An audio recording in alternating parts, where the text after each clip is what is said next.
बिहार की वैशाली की रहने वाली फेसबुक की सनसनी किरण यादव को पुलिस ने गिरफ्तार कर लिया है।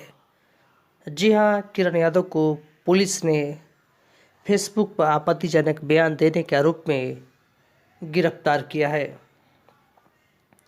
किरण यादव कई मामलों को लेकर फेसबुक पर आपत्तिजनक बातें लिख रही थी, जिसके बाद नीतीश कुमार जी आपकी बिहार के रात में वैशाली आ रही पुलिस है ने मेरे घर में। किरण यादव को गिरफ्तार किया है। सुनिए किरण क्या बोल रही हैं। मेरे साथ में एक लड़की का हम मदद किए थे, गुलजार नाम की लड़की का, तो इसके कारण ये देखिए रात में महिला पुलिस भी मेरे घर में आ रखी है।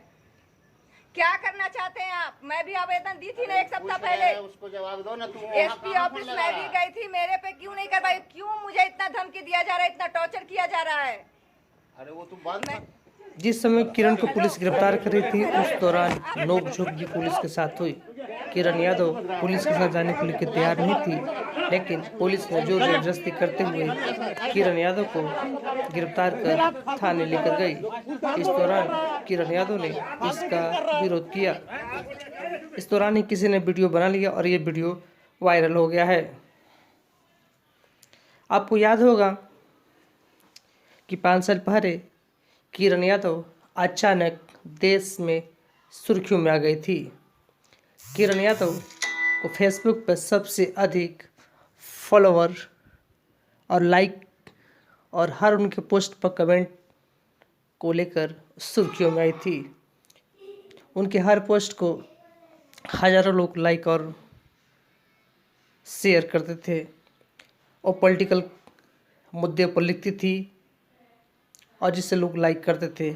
और यही कारण रहा कि अचानक रातों रात किरण यादव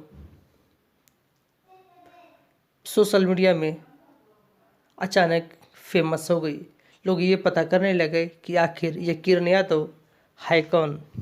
कई जगहों पर तो लोगों ने कहा कि किरण यादव लालू प्रसाद के परिवार के रिश्तेदार है, लेकिन सच्चाई कुछ और ही निकला। किरण यादव बिहार के वैशाली जिले की रहने वाली है, लेकिन उनका लालू प्रसाद यादव से कोई भी लेना देना नहीं है।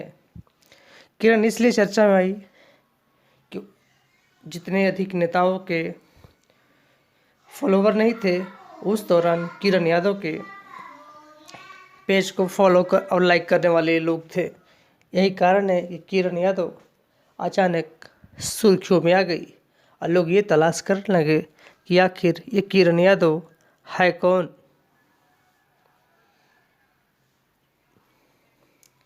किरण यादव वैशाली की रहने वाली है और कुछ साल पहले तक वो दिल्ली में रहा करती थी।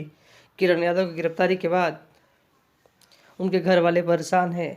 उनके बच्चे भी लोगों से गुहार लगा रहे हैं और कह रहे हैं कि मम्मी इंसाफ के लिए लड़ रही थी, लेकिन पुलिस ने उन्हें गलत तरीके से गिरफ्तार किया है। ऐसे में उनको रिहा किया जाए। अगर आपको ये वीडियो अच्छा लगे तो लाइक शेयर ज़रूर करें। धन्यवाद।